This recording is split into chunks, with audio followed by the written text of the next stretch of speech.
Agora, 1h da tarde, na sua tela, imagens de um acidente que aconteceu no fim da semana com uma viatura da Polícia Militar. O veículo capotou. E nessa edição você vai ver ainda.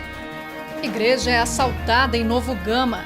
E bandidos roubam sorveteria em Cristalina.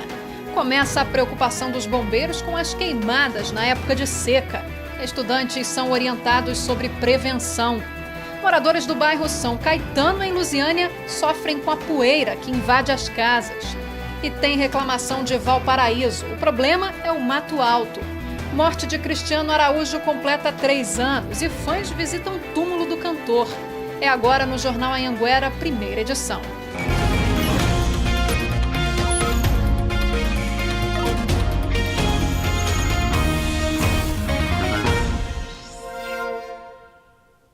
Olá, muito boa tarde. Obrigada pela sua companhia aqui no Jornal Anhanguera. Hoje eu sigo com você até às 2 horas com as notícias aqui da região. E a gente começa com uma notícia que deixou muita gente indignada. Durante esta madrugada, assaltantes entraram em uma igreja em construção em Novo Gama. Os bandidos arrombaram cadeados, quebraram vidros e roubaram equipamentos de som e ferramentas. O prejuízo, segundo os proprietários, é de aproximadamente R$6 mil. E nesse fim de semana, teve roubo também em uma sorveteria de Cristalina.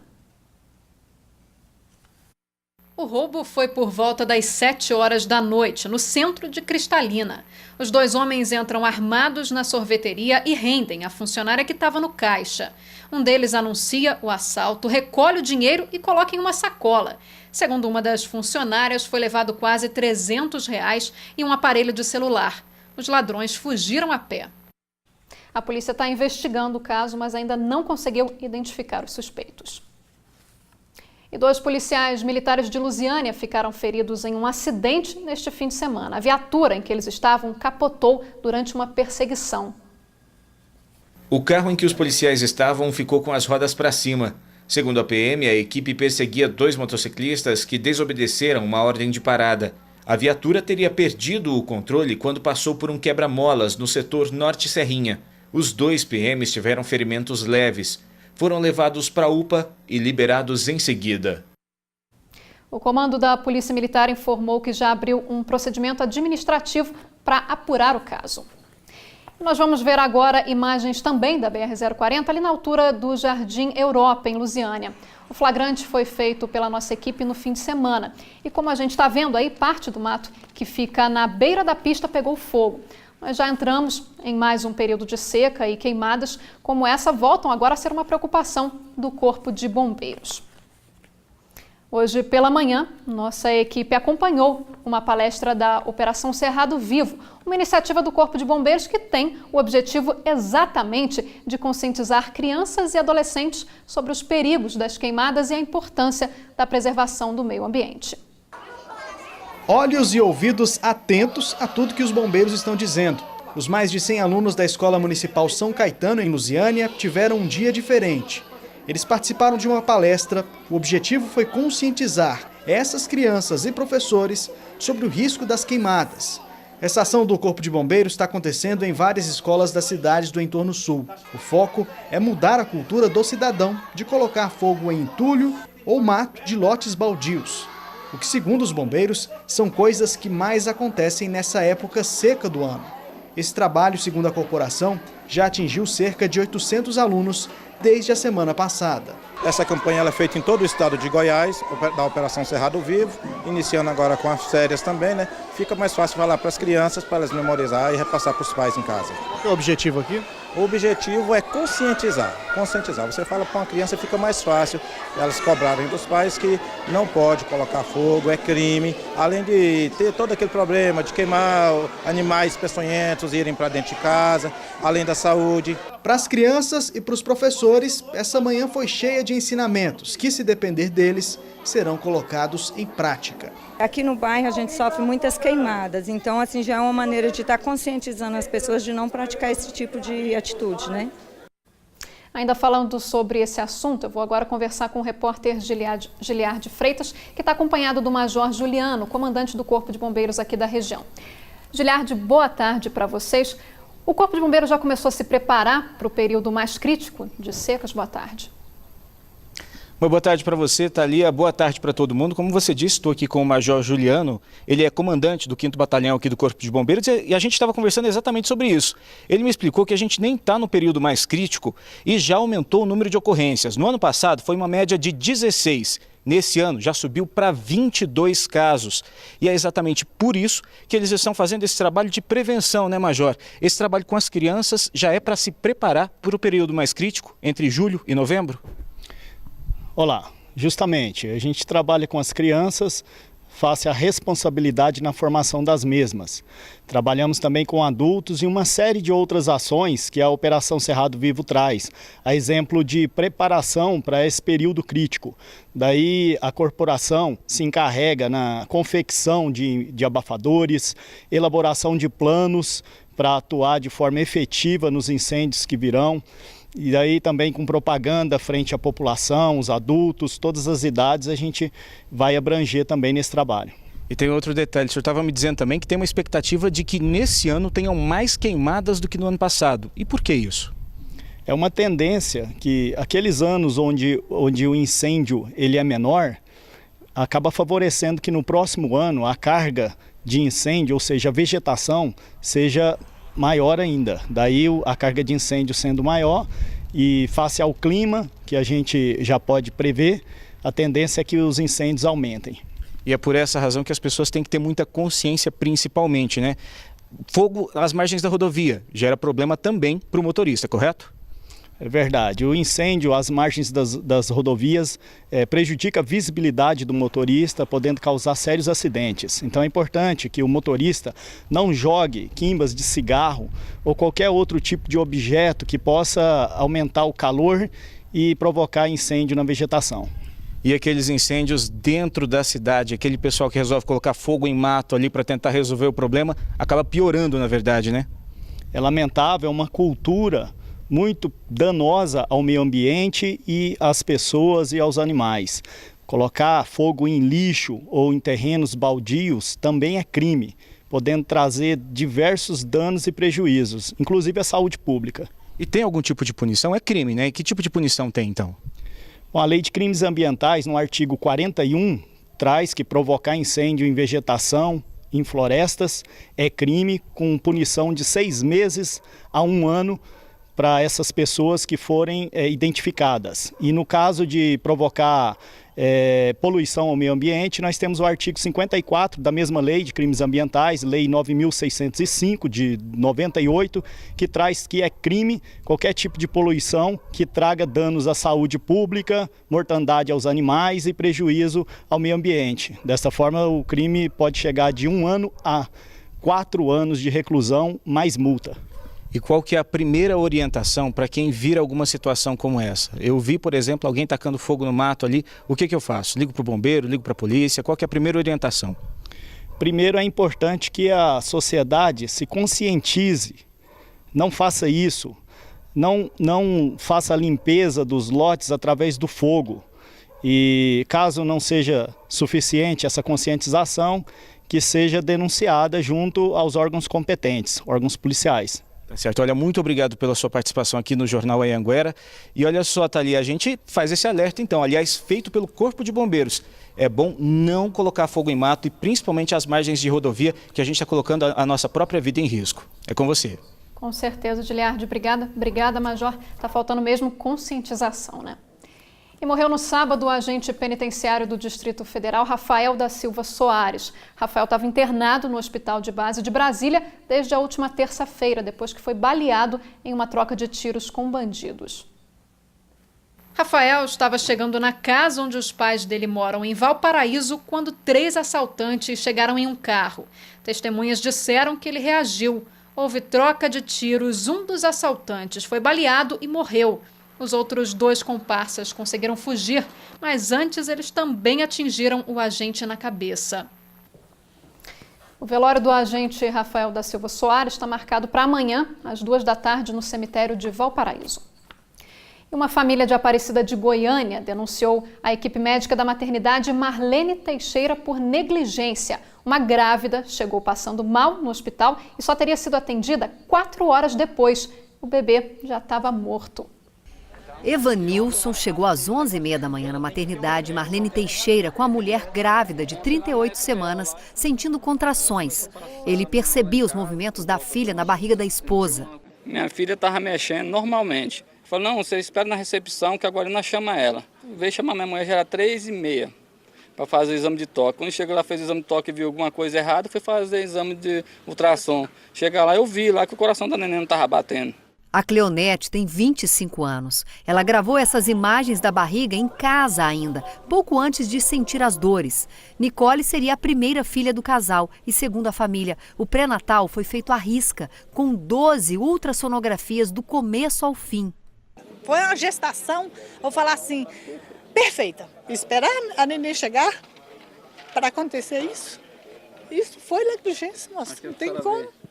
A família diz que esperou 4 horas. Só que no documento do Serviço de Verificação de Óbito, preenchido com as informações fornecidas pela maternidade, está escrito que Cleonete passou pela triagem às 11h35 e foi classificada como sem urgência. E às 14h12, através de uma ultrassom, constatou-se que a criança já não tinha mais batimentos cardíacos. Agora a família está enfrentando outros problemas. De acordo com os parentes, eles estão tendo dificuldades para pegar o prontuário da Cleonete.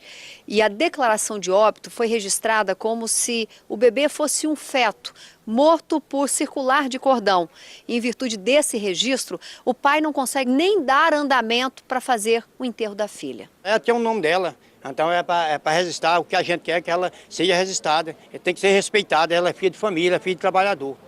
Também no documento entregue à família, o médico legista atesta que não foram encontrados sinais de circular de cordão no pescoço da criança. A justificativa que o pai teria ouvido do obstetra da maternidade que deu a notícia da morte. A necrópsia dela lá, que a doutora lá do ML fez, ela não morreu asfixiada pelo cordão umbilical. Foi falta de negligência médica, que ela passou da hora de nascer. A mãe, Cleonete, permanece internada depois da cesárea. Evanilson foi à delegacia e registrou queixa contra a maternidade por negligência no nascimento da filha. Uma vida, entendeu? Foi uma vida que foi tirada aqui nesse hospital. Ó. Eu espero justiça, muita justiça, para não ficar em vão a memória dela. Isso que eu quero. A Secretaria de Saúde de Aparecida de Goiânia disse que está apurando o caso com a equipe que estava de plantão na maternidade e deve se pronunciar ainda hoje. Disse também que uma assistente social do município vai acompanhar a família para resolver a questão dos documentos. Intervalo comercial e no próximo bloco a gente fala sobre a reclamação dos moradores de Valparaíso. O problema por lá é o mato alto. Você vai ver também, completa 3 anos da morte do cantor Cristiano Araújo e da namorada dele. Fãs de várias partes do país visitam o túmulo do cantor. Agora, 1h15. Nós voltamos já.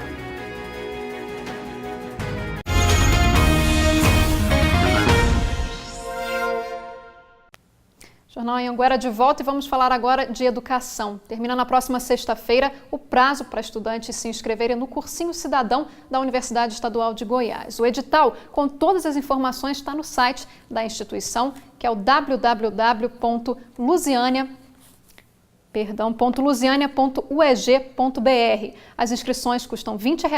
O processo seletivo está marcado para o dia 3 de julho e o resultado para o dia 6. Boa sorte, então, aí para todo mundo.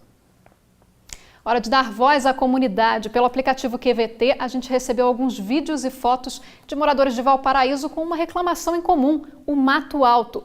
O primeiro é da Karina, do setor Cidade Jardins. Ela mandou esse vídeo e falou que, além do mato alto, o lixo está tomando conta da região.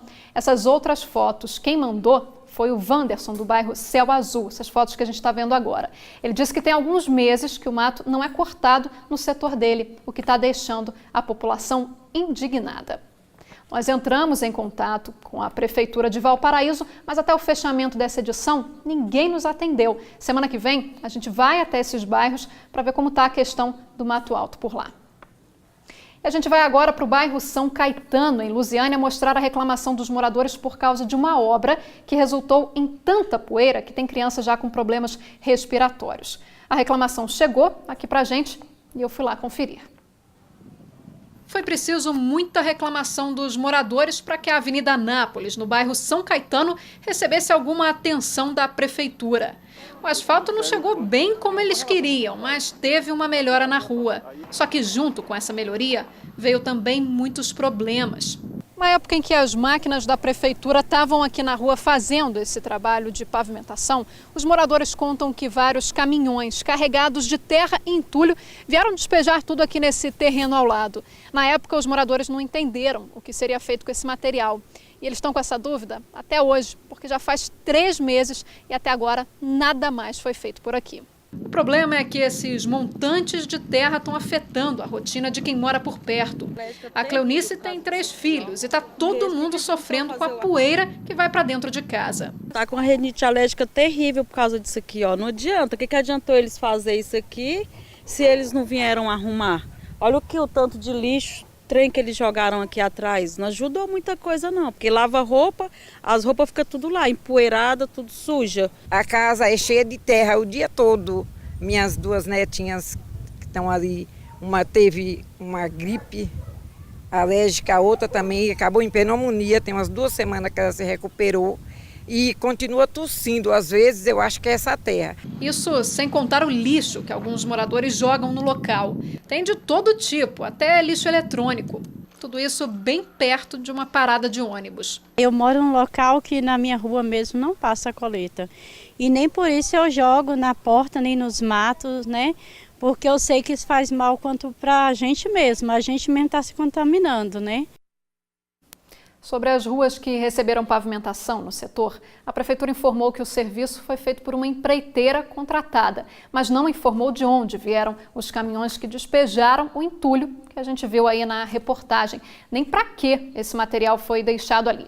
De qualquer forma, uma equipe da Secretaria de Desenvolvimento Urbano deve ser enviada até o local para verificar a situação. A gente continua acompanhando, né? Porque criança, idoso passando mal por conta dessa poeira toda não dá, né? E ontem fez 3 anos que Cristiano Araújo e a namorada dele, Alana Moraes, morreram num trágico acidente no interior do estado. Fãs de várias partes do país visitaram o túmulo do cantor na capital para prestar homenagens. As anotações da estudante que vai fazer o Enem este ano dividem a mesma parede com as fotos de Cristiano Araújo. A pulseirinha do primeiro show em que Camila viu o ídolo. Os presentes, CDs, toalhinhas e DVDs, tá tudo guardado. Cristiano Araújo deixou mais que saudade. A carreira dele não começou fácil, não foi muito fácil. Ele acreditou e ele conseguiu. Eu acho que isso é uma coisa que eu vou levar para sempre. Eu acredito, eu vou conseguir. Ficou marcado, sabe?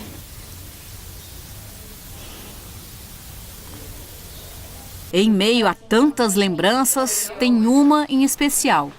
Uma carta escrita à mão pelo próprio Cristiano. Seu pai é um grande amigo e me sinto honrado demais de saber que a filha dele gosta do meu trabalho. Obrigado por tudo e pelo carinho que tem por mim. Um beijo, minha princesa. Seu pai tocou com ele? Tocou. Na época que ele não tinha dinheiro para nada mesmo. Ele dava muito valor, ele não esquece das coisas. Igual muitos artistas fazem, né? Esquece de onde veio, de quem ajudou. Esse carisma de Cristiano com os fãs provoca ainda hoje, 3 anos depois da sua morte, um fenômeno. Chegando ao túmulo, a gente vê que ele é visitado por fãs o ano todo. Cada um que vem deixa ali seu nomezinho, sua marca, seu recado. E hoje, nesse domingo, na hora do almoço, sem que ninguém tivesse combinado, encontramos representantes de pelo menos 4 fã-clubes prestando as suas homenagens. Trouxeram balões brancos, flores, fotos. Vieram de longe. Vim de São Paulo. Para mim é gratificante vir aqui, porque eu não consegui dizer adeus para o Cristiano. Saí, né, lá de Brasília, eu saí por volta de casa mesmo, eu saí por volta das 5 horas da manhã, ficar aqui um pouco e embarcar mais tarde para chegar até a noite em casa. É um sacrifício? É, mas vale a pena. Foi ela que pegou na minha mão quando você soltou. Cristiano Araújo tinha 29 anos e estava no melhor momento da carreira quando morreu num acidente de carro na BR-153 em Morrinhos. O acidente matou também a namorada Alana Moraes, de 19 anos. Eles voltavam de um show. Mais de 50 mil pessoas passaram pelo velório em Goiânia. 3 anos depois, centenas de fã-clubes ainda estão ativos. E durante encontros como este, combinados ou não, parece até que o ídolo não se foi. Eu amo o Cristiano Araújo, eu sou fã demais das músicas dele. Eu durmo e acordo ouvindo as músicas do Cristiano Araújo. Eu também passei por esses maus bocados, sofri, chorei, largado e não te esqueci. Não. Ao eterno Cristiano Araújo. E a seguir a gente mostra um dado preocupante. De acordo com o Ministério Público, não tem água suficiente para abastecer Goiânia e cidades vizinhas no período crítico da seca. Continue com a gente, porque o J1 volta em instantes.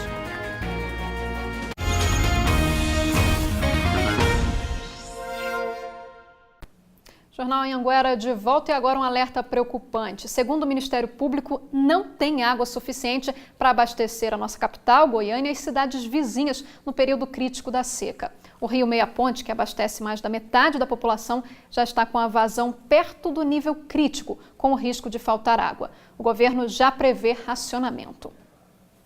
A dona Cenice mora em Aparecida de Goiânia, Vila São Joaquim.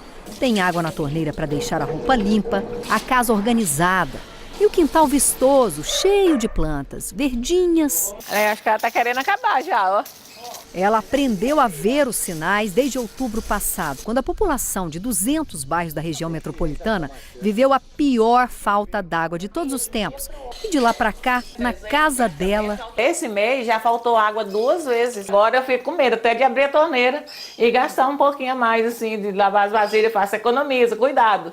No ano passado, a população passou pela crise de desabastecimento desavisada, segundo o Ministério Público, e consumindo água do mesmo jeito, o que agravou o problema. Os órgãos públicos, ano passado, em especial o CECIM e Saneago, negaram todo o custo, quando o Ministério Público já alardeava a indisponibilidade de água. Esta semana, o alerta foi dado para a situação de emergência decretada desde março em Goiás.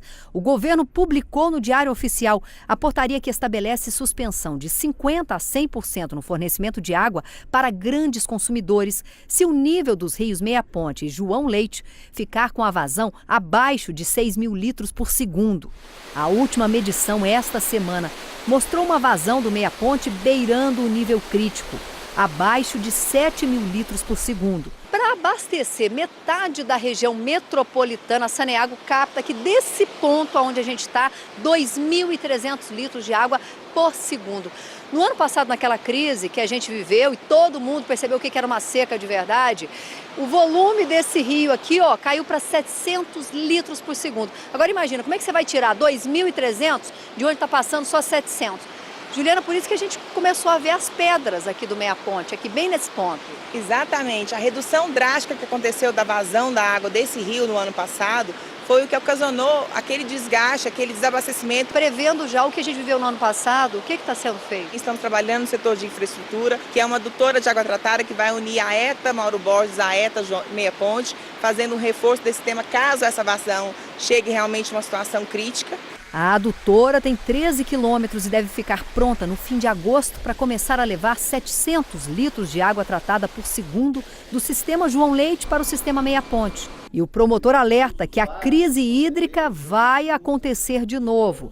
E o que a população pode fazer contra esses efeitos da falta d'água é não desperdiçar. Não há água disponível para todos. Precisa poupar para não faltar. Eu acho que é uma união de esforços para que a gente possa ter água sem interrupção nenhuma nas casas. O secretário de Meio Ambiente e Recursos Hídricos disse que o governo está priorizando sim ações para evitar a crise hídrica deste ano, mas tem colocado em prática a política de recuperação da bacia do Meia Ponte e fiscalização contra os maiores agressores. Já foram fechados em torno de 60 usuários e com uma multa aproximadamente em mais de 3 milhões de reais. A maioria em captação direta da água sem licença. Mesmo editando a portaria que autoriza suspender o fornecimento de água numa eventual crise hídrica, o governo diz que não haverá desabastecimento. Não trabalhamos com essa hipótese. Falando em água, a gente vai ver agora um vídeo enviado por um morador aqui de Lusiânia.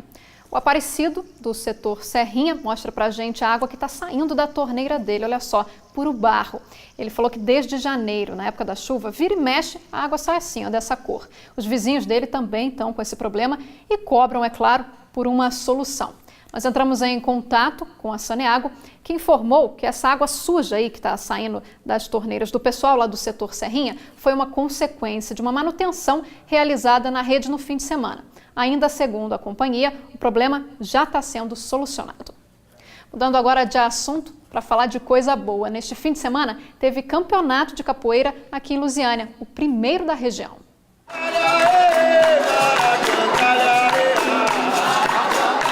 Nesse campeonato de capoeira, todo mundo é bem-vindo. O Gabriel tem só 10 anos e já é um capoeirista de primeira.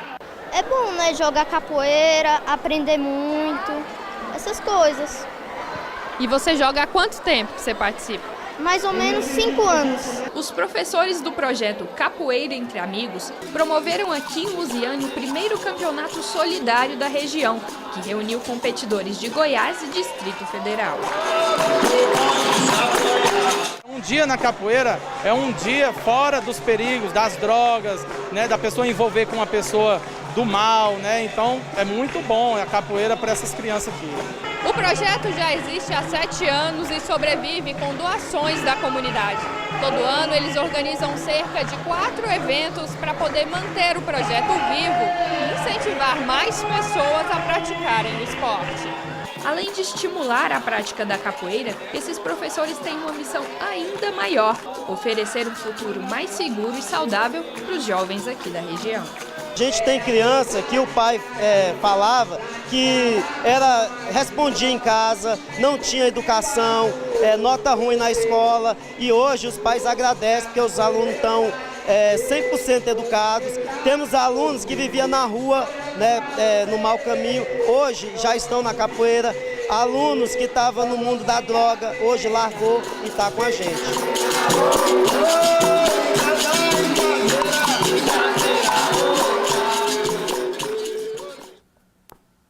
Bacana, parabéns aí pela iniciativa dos professores. E nesse fim de semana fez 20 anos que uma notícia deixou todo o Brasil de luto: a morte do Leandro, irmão do Leonardo. O cantor sertanejo do interior de Goiás enfrentou um câncer raro e muito grave. Além da saudade, ele deixou o exemplo de fé e amor à vida. Leonardo fez essa homenagem para o irmão Leandro ao vivo no jornal Anhanguera, há 19 anos. Juntos nós fomos a voz de uma linda canção.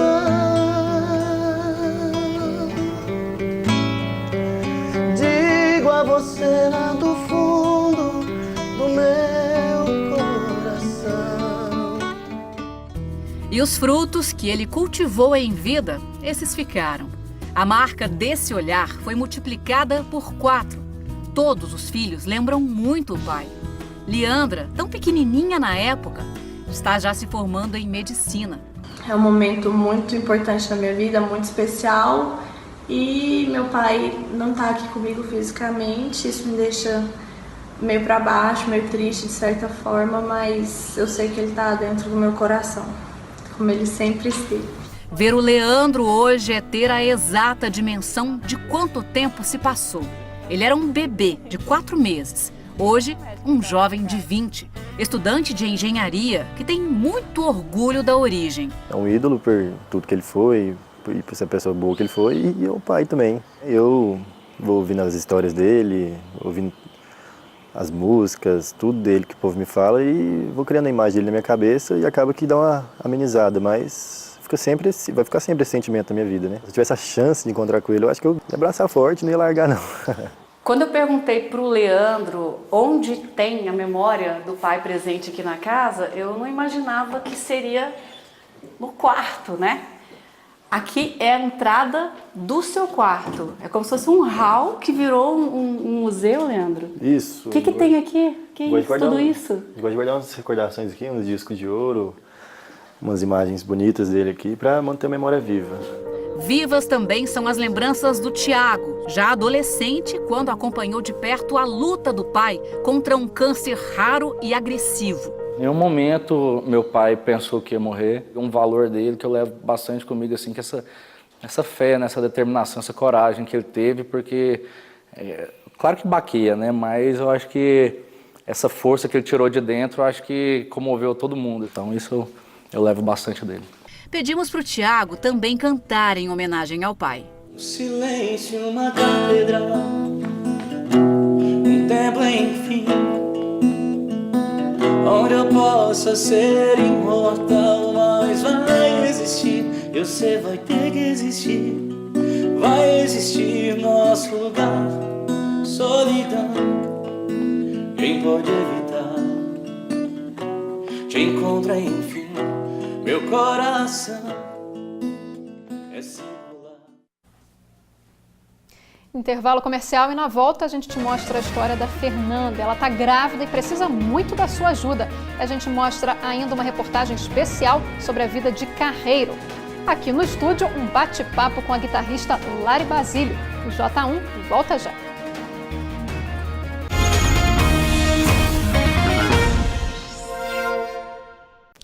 Estamos de volta e agora mais uma história de vida, daquelas que a gente conta com a sua solidariedade para ajudar o próximo. A Silvia mora com a filha, a Fernanda, e muito em breve ela vai ganhar também um netinho. Só que sem emprego, elas não sabem como fazer para comprar um enxoval do bebê. A casa é muito simples, mas somos recebidos com sorrisos. Já na entrada dá para perceber o sufoco dessa família. Falta de tudo, móveis, geladeira. A gente passa mais dificuldade no alimento, né? Na comida. Assim, eu trabalho 2 vezes na semana, mas o dinheiro não dá para me pagar as contas de água, a conta de luz, que é muito caro, né? As minhas contas. E eu vou vivendo assim.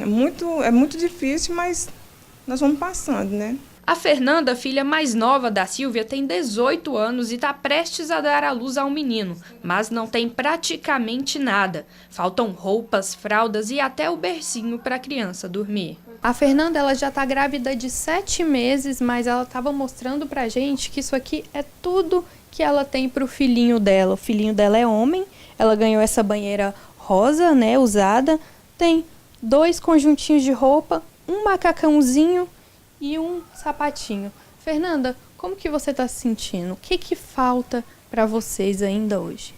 Ainda hoje falta muita coisa, porque as condições é precário, porque minha mãe trabalha só 2 dias e o dinheiro que ela ganha não dá nem para pagar as contas. Daí o que falta para mim é cama, berço, carrinho. A Silvia tem mais 2 filhos que moram com o pai em Santo Antônio do Descoberto. A casa que ela mora é cedida pelo governo, só paga água e luz, mas faz 1 ano que elas não têm dinheiro nem para isso. A mãe faz bicos como faxineira 2 vezes na semana, mas gostaria mesmo de ter um emprego de carteira assinada para ajudar a família. Assim, eu gostaria de trabalhar fichado, né? Para mim ter mais, ganhar mais, né? E poder ter uma vida melhor, né? Eu, meu neto e meus filhos. Mesmo com tantas dificuldades, Fernanda agradece pelo pouco que tem e vive na esperança de poder dar para o filho uma vida melhor.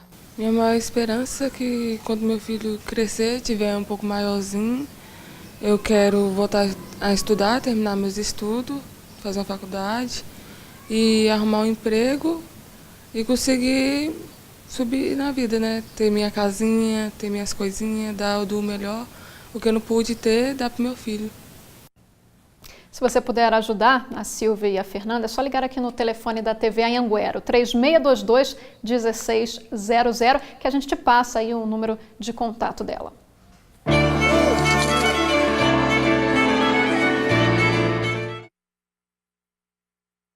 E domingo foi dia de muitos devotos lá de Goiânia fazerem a tradicional caminhada até Trindade. A romaria deste ano deve atrair mais de 3 milhões de fiéis.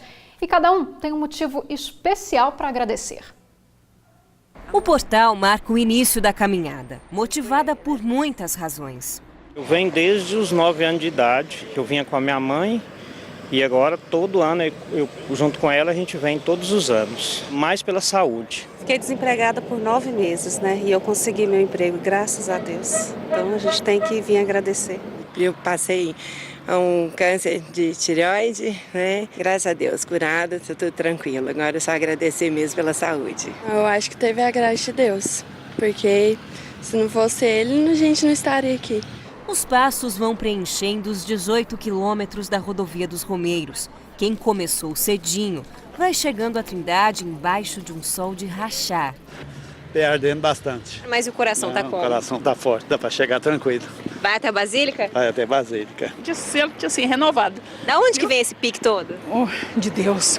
As famílias também envolvem os filhos. Venho agradecer a Deus por ter ajudado a gente a chegar até aqui. Eu sempre venho, e aí eles pediam. Aí eu falei, não, então vamos, se vocês conseguem aguentar, a gente vai. E aguentou tranquilo? Aguentou. O portal da cidade é um marco para quem venceu a caminhada até aqui. Mas a missão de muito romeiro é seguir mais quase 3 quilômetros até a Basílica. Vamos ver se eu consigo chegar. O que você fez aí? Tirei o tênis para a chinela. Tem que ter muita fé e um objetivo. Até o pé da escadaria são exatos 20 quilômetros e 700 metros e mais 64 degraus. Aos 170 anos, a Romaria Trindade vem atraindo gente de outros estados, de outros países. A dona Catarina andou mais de 1000 quilômetros. E qual que é a sensação de chegar aqui à Basílica? Uma sensação de muito amor, de muita fé. E a cada ano, novas pessoas vêm experimentando essa fé. A Ana cumpriu sozinha o caminho e chegou de joelhos para agradecer. Eu fiz a promessa, eu fiquei na expectativa, de realizar. Realizou e vim aqui cumprir. Uma amiga minha estava muito mal, sabe? Eu achei assim que eu iria encontrar essa bênção, esse milagre com o Divino Pai Eterno. E foi realizado. Um dos lugares mais especiais está aqui no fundo da Basílica, onde os fiéis encontram a imagem do Divino Pai Eterno. Vim agradecer, uma graça, pela libertação dos vícios do meu filho. E conseguiu? Sim. E uma tradição muito forte de Trindade é o desfile dos carreiros. Em uma reportagem especial, a gente vai te mostrar como é feita a seleção dos animais para formar as juntas de boi. Será que existe uma raça ideal para fazer esse serviço? Nas últimas 3 décadas, o número de carros de boi na festa de Trindade subiu de 30 para 700. Comitivas que passam até 2 semanas nas estradas para concluir a romaria. O que tem transformado a rotina nas fazendas. Muita gente decidiu comprar carros e formar juntas, valorizando raças que estavam desaparecendo da região. A raça mais usada aqui em Goiás, na composição de carros de boi, é essa daqui, olha, o caracu. Pela força e é também, como a gente pode observar, um animal muito dócil, manso e forte ao mesmo tempo. Por isso são os preferidos dos carreiros goianos. Como seu Donizete Siqueira, de Damolândia. Aliás, a cidade é considerada terra de carreiro. O pessoal por aqui ama essa tradição. Demais da conta, chega a arrupiar. Faz questão de ir na festa? É questão, a missa da saída aqui, o desfile e a missa do carreiro. Se eu não for em Trindade, nessas 3 coisas não fizer, não fui em Trindade. Que raça é essa boiada sua aí? Caracu. Por que o caracu? O Guzerá é bonito, mas eu acho o caracu mais dócil. Já tô ficando velho, já não tô com muita vontade de fazer muita força, não. Ele ajuda muito nesse sentido? E tem força, né? Tem força. Tem pecuarista que investe na criação de raças como a caracu, pensando exatamente nesse mercado. É o caso do seu João Sérgio. Ele me convidou para gravar no meio dos animais, para provar que se trata de uma raça muito mansa. A característica do chifre dele é exatamente isso aí, mas cresce mais, né? Porque tá novo ainda. Vai virando. Se você deixar, vai crescendo. Agora, que dá um pouquinho de medo ficar na frente do Tá, mas é porque, igual eu que vivo dia a dia assim, é normal. Eles são muito dóceis. Muito dóceis. Ela tá inquieta assim, porque uma bate na outra. É. Além do caracu, ele tem aqui também uma outra raça que chama a atenção pelo tamanho dos chifres. É o gado franqueiro. O aspecto do chifre dele é muito bonito. Ele tem um chifre. E é maior do que o caracu, entendeu? Ele é mais grosso, né? Você vai ver meu touro, o chifre dele é grosso demais da conta. E além deles ainda existem outras raças?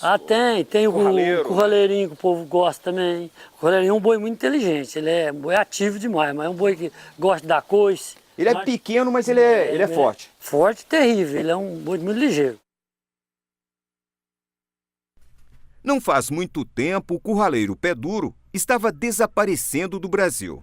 Um levantamento feito pelo Ministério da Agricultura revelou que o país tinha pouco mais de 5.000 animais. Pelas características, foi reconhecido como raça brasileira. Mas nos últimos anos, uma outra raça curiosa vem chamando a atenção na fazenda do seu João Sérgio. O seu João é tão apaixonado por animais exóticos que ele foi aos Estados Unidos à procura dessa raça aqui, a Longhorn, que significa chifre longo. Na verdade, tem um chifre maior ainda do que a do gado franqueiro. Vou sempre nos Estados Unidos, vi se tem lá no Texas, e arrumei um jeito de conseguir trazer 5 vacas e um tanto de sêmen. Aí fui fazendo embrião. Hoje o senhor tem quantos? Em tudo eu devo ter umas 25 reses. Uma vaca como aquela ali, o chifre dela deve... Passa de 2. É muita coisa. Muita coisa. E é dócil? Mansinho demais. Super manso. Para seu Donizete, o retorno destes animais às fazendas, o resgate dos carros de boi, é uma alegria difícil de ser expressada em palavras. É tradição, é vida, história de carreiro. Muita coisa boa que a gente já lembra. Da infância? Infância, tudo. Os passados, amigos da gente já se foram. Quando você olha... Já lembra, né? Emociona também? Emociona. É a sua vida. A vida nossa é essa aí. Emociona o homem do campo, emociona até os artistas. Compositores como Valtinho. A romaria de carro de boi é uma fonte de inspiração para ele. Rompeu a aurora, raiou o dia, vamos boiada com destino à romaria. Esse é o pedido que eu pede sempre. Pai eterno, me ajude que o ano que vem eu tenha uma boa safra, e a colheita seja boa e que eu esteja aqui de novo, com seus pés para te agradecer. Você está falando de uma composição, é claro que você tem a raiz lá, e se emociona de falar da sua composição. Sim, porque essa emoção nasce da alma. Isso aí que ele sente é transformado em letra, música. Essa composição, por exemplo, fala um pouco da história do carreiro romeiro. Depois de cumprir a missão de chegar ao Santuário de Trindade, ainda é preciso enfrentar as estradas e retornar para casa. Vai no peito uma saudade, gemendo com meu carro de boi, dos amigos que deixo aqui, e por mais um ano que foi.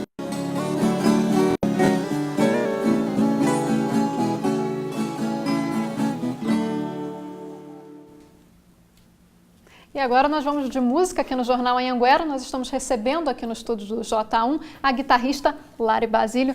Lari, obrigada pela sua participação. Boa tarde. Boa tarde, é um prazer estar aqui. A Lari, ela nasceu em São Paulo e começou na música só aos 4 anos de idade. Lari, conta pra gente como é que foi esse seu primeiro contato com a música tão novinha assim? Exatamente. O meu primeiro contato com a música é engraçado que não foi nem com a guitarra. Eu comecei estudando órgão e depois de muito tempo eu fui realmente aprender as primeiras notinhas na guitarra, né? Mas meus pais sempre me incentivaram muito, então eles me colocaram na aula de música desde cedo. Já veio da família isso, né? Exatamente, exatamente. E como é que foi a sua carreira daí pra frente? Você sempre teve certo de que queria seguir na música? Olha, desde que eu me conheço por gente, eu tenho esse amor realmente pela música e essa vontade de seguir na música. Então deu tudo certo, graças a Deus, para poder desenvolver a carreira aqui no Brasil como guitarrista. E temos trabalhado bastante, mas tudo muito bem. E você hoje teve a oportunidade, né, de estar morando fora. A Lari mora hoje nos Estados Unidos. Como é que foi essa sua ascensão para lá? Hoje você toca lá, faz shows também, se apresenta. Como é que está a carreira lá hoje? Eu fui justamente para poder expandir, né, que eu senti realmente que era um momento bom para expandir a carreira e levar para outros países, para outras pessoas conhecerem. E temos trabalhado bastante lá com diversas empresas e fazendo muitos shows também. Recentemente, o ano passado, eu toquei no Malibu Guitar Festival na Califórnia, juntamente com o Steve Vai. Foi realmente um evento muito bacana e muito trabalho. Bom, então antes da gente continuar a nossa conversa, vou pedir para você tocar um pouquinho, para quem está em casa conhecer um pouquinho do seu trabalho.